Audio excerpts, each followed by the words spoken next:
So I put some empty jars of honey on this hive for the bees to clean out.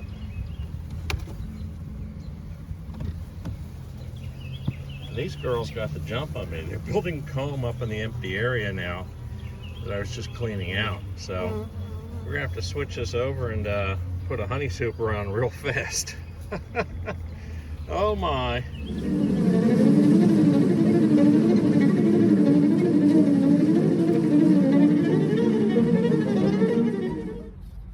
So when they're building like that on the feeder screen, you do not want those efforts to go to waste. So I immediately slapped the super on that hive before I normally would, but this is the time to throw on blank foundation when they're really, cranking out the wax. Might as well have them put it into something useful. A couple of quick notes about supering. If you've had them on mothballs, you want to have them air out for a few days before you put it on. Also, when I get supers and I build them, I don't put the wax in until I'm ready to use them. The fresh wax has a nice waxy type smell to them. So I store this indoors wrapped in plastic so that it doesn't lose that scent and it doesn't dry out. That way the bees are a little bit more inclined to jump onto it. So right before I put a super on, I put the wax on. I have a feeling it was a late super seed, where they superseded the queen late in the fall and never built up enough to make it well through winter. And people look and they say, well, the queen's not laying too much, it must be a bad queen. Not necessarily. If they don't have the brood to maintain, they will not lay much. Now, whether it's the bees restricting the feed or whether it's the queen knowing that she needs to have X number of bees to keep things warm, it's hard to say. So we're not going to get any production out of this hive this year, but I do want to see at least that they're stable and producing brood. And because I want to look at that carefully, I'm not going to smoke them. But once you smoke, you lose a bit of the vision. So what I want to see here is I want to see new brood. It's only about a 2 to 3 frame of bees in here. As you can see, I have them in a small super, a medium. They're still honey stores, so they're not in any danger of starving. That looks about the same on that one. Yep. The danger is, that there's a fall off in the brood and your hive dies. So I'm seeing just stores on this frame. I am seeing brood on the next frame, and that's good.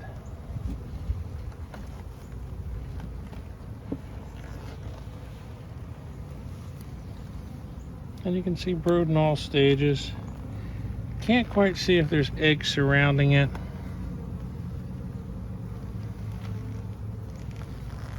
And they're feeding the brood too. Yeah, there's our queen right there. Okay. She's a small one. Well, she's going about her business. Going about her business. And I think I see eggs around that, and I see very, very small larvae. So this is just an incredibly weak hive, but they've made it through the winter. We're into summer. There's a lot in bloom. So we'll see if this queen starts building up, in which case she's a good queen, but is in a colony that just was so small. If it doesn't build up, or if she starts falling off, then we know that our issue was a bad queen. So she's either very young or very old. It's kind of hard to tell which. We'll take a look at this other frame. And I've got this guy reduced pretty far so that they don't get robbed down.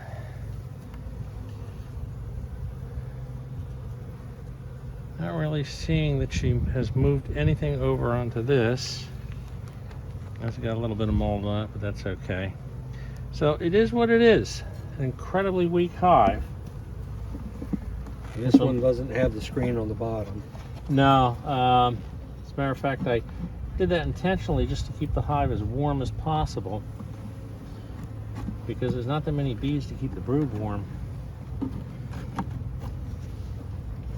But they have what they need to survive. If they don't make it back, they don't make it back. Now what I might do is, if we have a hive that's really overpacked, is I might shake some bees into this hive. If you can shake nurse bees in, they don't know that this isn't their hive, and they'll just join the workforce. So we'll see, but they're still there. That's the important thing.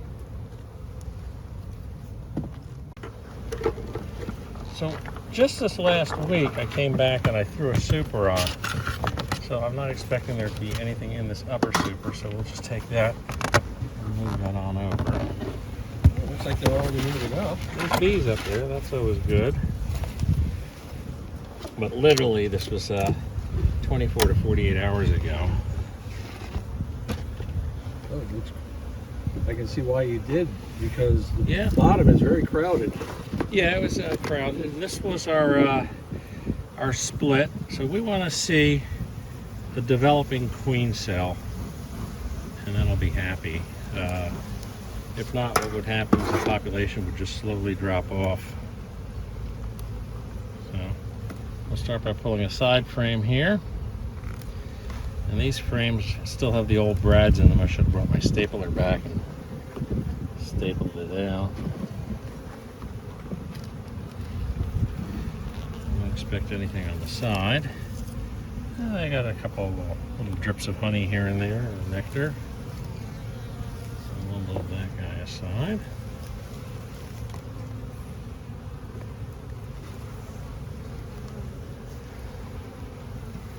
You have a drone popping his head out down here for a second.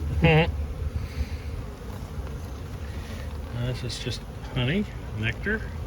They are filling the frame out. We put a series of empty frames in here, and they're doing that job.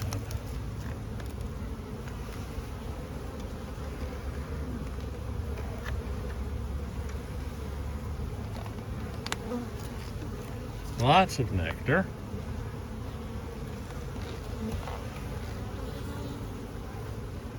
That one looks almost completely filled. Yeah, they're filling it up. Queenless hives tend to be very productive because they don't really have any brood to tend to. So it's like all their efforts can be in honey collection. But of course, we do want them to be raising a queen.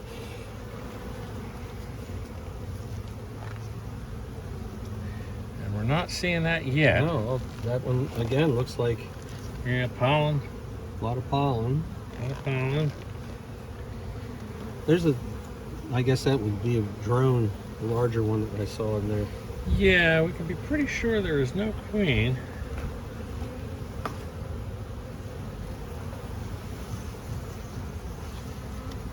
A little light smoke. Pretty soon we should be where we were as far as Okay, you can see that that has brood yeah, in it. right. We're looking for that peanut. All I'm seeing here is drone brood.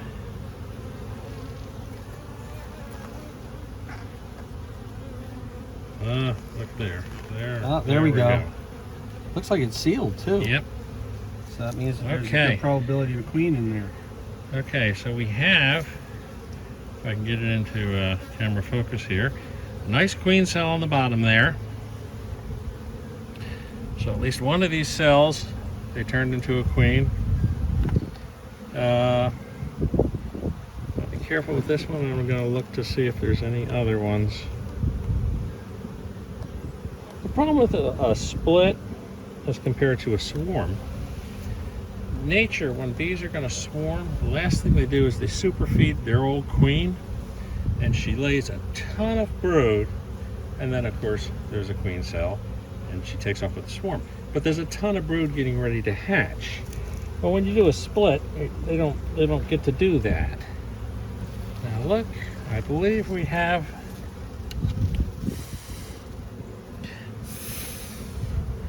something that looks almost emerged or not sealed up yet in the middle of there. There's a couple of things there. They're hiding it pretty well. Let me give them just a little bit of smoke. So we can get a better view. Yeah, look at that. Definitely doesn't calm them down. So we have something that looks like emergency queen cells, and they're going in them. So they may be feeding a potential queen at this point. There's very little worker brood left. Now, in all fairness, it takes longer for them to produce a drone than worker brood. So when you've been queenless for a while, all you're going to have left is a lot of drone brood, because the worker brood will hatch out before the drone brood.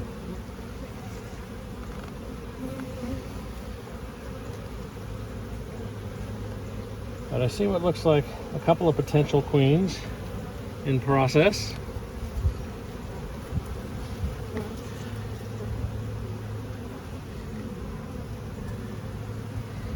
Now again, that one was at the bottom of the frame that we saw. So these bees were getting ready to swarm. That cell was laid prior to the queen being removed into the new colony.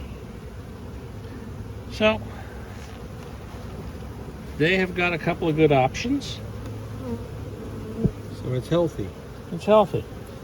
I mean, it's not impossible that they will fail to raise a queen. So, this medium I do not have an excluder under because it's the first medium. First medium they get to use as a brood box eventually. But the frames, when they're new, see how much room you'll have? Okay. Well, the reason you don't have that room on that other super is they've built up enough propolis along the rails that they no longer fit. So we have to clean that up at some point. We're not going to do that today. Yeah, I've seen that on the tops of the frames when they start to build up on the top of the frame too. Yeah. You have to clean that off so you can just put the lid on. In the winter, cold and what have you.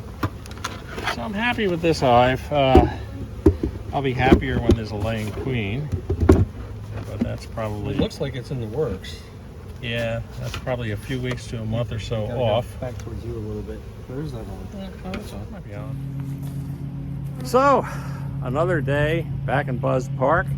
We've put on supers on most of the hives. We have concert season coming up, so I'm going to have limited amount of time that I can get back here, and I want them to have plenty of room when the clover hits. Clover in this area is our biggest source of nectar, so that's going to be coming up this next month. So these hives are all prepped. Here's some more equipment on order because we're a little short on equipment, but it's been a good day. Remember to like and subscribe to the channel. And as you can see, as you know, Ed has been with us today. Thank Ed for his help, and we'll see you next time. Bye-bye.